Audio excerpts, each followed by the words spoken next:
Hello everyone, welcome to UPSC time. मेरा नाम है अपर्णा ओझा और इस वीडियो में हम एनसीईआरटी ज्योग्राफी क्लास 7th के चैप्टर 9 की स्टडी करने वाले हैं, जिसका नाम है शीतोष्ण घास स्थलों में जीवन।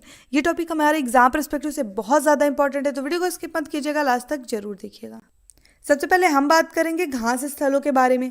देखिए, जिस प्रदेशों में घासों की अधिकता होती है वहाँ उसे घास स्थल कहा जाता है ना। पृथ्वी की सतह का लगभग 1/4 हिस्सा घास स्थल है। पौधों के प्रकार यहाँ की जलवायु और मिट्टी पर निर्भर करते हैं। 2 मुख्य घास स्थल हैं, कौन कौन से? शीतोष्ण और उष्णकटिबंधीय। अब हम सबसे पहले बात करेंगे प्रेयरी के विषय में। देखिए, उत्तरी अमेरिका के शीतोष्ण घास स्थल को प्रेयरी कहा जाता है। ये समतल, मंद ढलान और पहाड़ियों वाले प्रदेश है।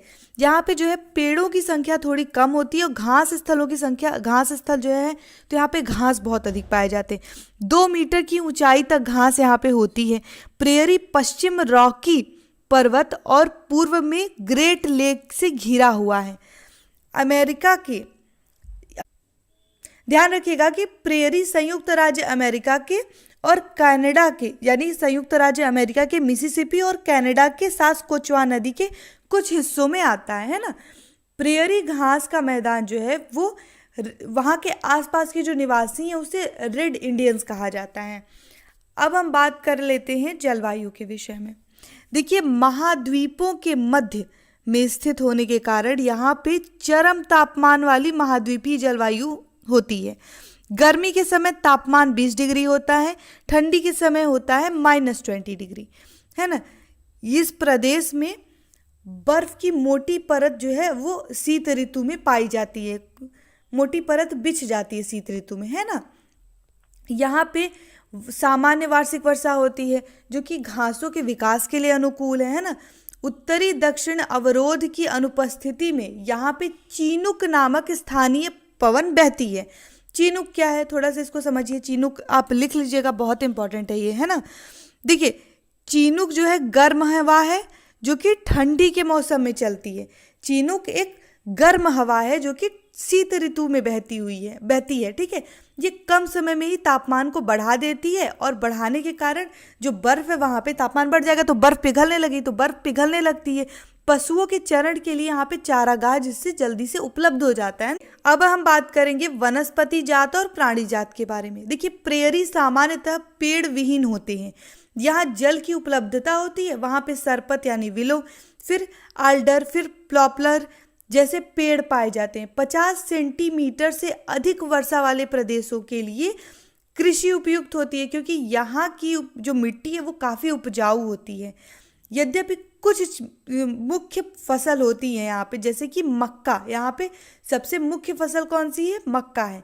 इसके सिवा यहाँ पे आलू, सोयाबीन, कपास, अल्फाल्फा इस तरीके के भी फसलें देखने को हमें मिलती हैं। जिन प्रदेशों में वर्षा काफ़ी कम होती है या निश्चित होती है वहाँ पे पैदा होने वाली घासें छोटी और नुकीली होती हैं।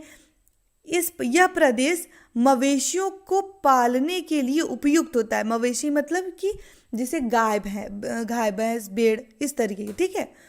देखिए, विशाल मवेशी फॉर्म को क्या कहते हैं? रेंच कहते हैं। उनकी देखभाल करने वालों को काउबॉय कहते हैं।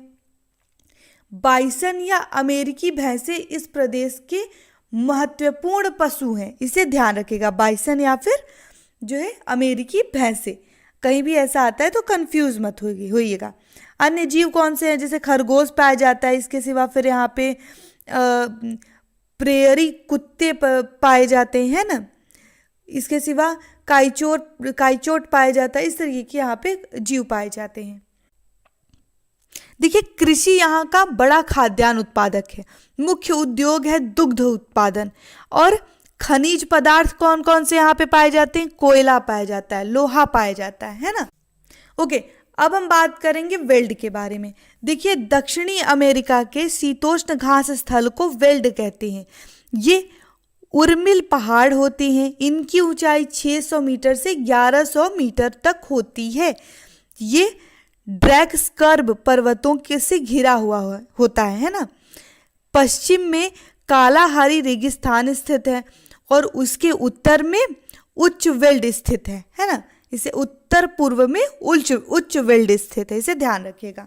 ठीक है, ऑरेंज और लिम्पोपो नदी सहायक नदियां इस प्रदेश में बहती हैं, दिखाई देती हैं, है ना। आगे बढ़ते हैं अब हम बात करेंगे जलवायु के विषय में। देखिए, जलवायु नम होती है, शीत ऋतु ठंडी और शुष्क होती है यहाँ पे। इसके सिवा तापमान जो है वो 5 डिग्री से 10 डिग्री तक होता है। ठंडा महीना कौन सा है यहाँ पे? जुलाई है। ग्रीष्म ऋतु अल्पकालीन होती है और गर्म होती है बहुत अधिक। वर्षा यहाँ पे नवंबर से फरवरी तक होती है। ओके, अब हम वनस्पति और प्राणीजात की बात कर लेते हैं। देखिए, यहाँ की जो वनस्पतियां हैं वो बहुत विरल होती हैं, यानी कम होती हैं। अधिकतर घास स्थल ढके हुए होते हैं, अधिकतर जो स्थल हैं वो घासों से ढके हुए होते हैं। लाल घास वेल्ड की झाड़ियों में पैदा होती है। बबूल और मारोला ऊंचे हुए वेल्ड में उगते दिखाई देते हैं, है ना। वेल्ड के प्रमुख जानवर हैं शेर, तेंदुआ, चीता और कुड्डू, इसे ध्यान रखिएगा। अब हम आगे बढ़ते हैं। अब हम बात करेंगे निवासियों की। ठीक है, निवासियों की बात करें तो पशुपालन और खनन यहाँ पे मुख्य कार्य हैं, ये लोग करते हैं। मिट्टी उपजाऊ नहीं होती यहाँ की। मुख्य फसल कौन कौन सी है? मक्का है, गेहूं है, ज्वार है, अखरोट है, आलू है। नकदी फसल कौन कौन सी है? तंबाकू, गन्ना, कपास। व्यवसाय क्या है यहाँ का? भेड़ पालन है, इसे ध्यान रखिएगा। कौन सी भेड़? मेरिनो भेड़ यहाँ की प्रमुख भेड़ है। यहाँ पे ऊनी उद्योग होता है, दुग्ध उद्योग होता है। इसके सिवा वेल्ड में खनिजों की प्रचुर भंडार है। कौन कौन से खनिज? लोहा और कोयला की। मुख्य व्यवसाय कौन कौन सा है? सोना और हीरे का खनन, है ना। इसके सिवा याद रखिएगा कि जोहान्सबर्ग विश्व का स्वर्ण राजधानी कहा जाता है। ये बहुत इंपॉर्टेंट है। जोहान्सबर्ग विश्व के स्वर्ण की राजधानी भी कहा जाता है। इसके सिवा किम्बरले हीरे के खान के लिए प्रसिद्ध है। ये दोनों नाम आप याद रखिएगा। जोहान्सबर्ग विश्व में स्वर्ण की राजधानी, यहाँ पे सोना अधिक मिलता है, और किम्बरले हीरे की खनन के लिए, हीरे की खान के लिए प्रसिद्ध है। इन दोनों नामों को याद रखिएगा, एग्जाम में पूछे जा सकते हैं ना। इसी के साथ आज का ये वीडियो यहाँ पे समाप्त होता है। आई होप ये लेक्चर आपको पसंद आया होगा। अगर वीडियो अच्छी लगी हो तो प्लीज़ इसे लाइक कीजिएगा। अगर आपने अभी तक हमारे यूट्यूब चैनल से यूपीएससी टाइम को सब्सक्राइब नहीं किया है तो जल्दी से सब्सक्राइब कीजिएगा और बेल आइकन जरूर से क्लिक कर दीजिएगा। और अगर आपको वीडियो में कोई भी क्यूरी हो, कुछ भी ना समझ में आया तो आप कमेंट बॉक्स में जरूर बताइएगा। वीडियो कैसी लगी ये भी कमेंट बॉक्स में बताइएगा। अपने फ्रेंड्स के साथ, अपनी फैमिली के साथ, जो भी यूपीएससी की प्रिपरेशन कर रहे हैं उनके साथ शेयर जरूर कीजिएगा। Thank you so much for watching.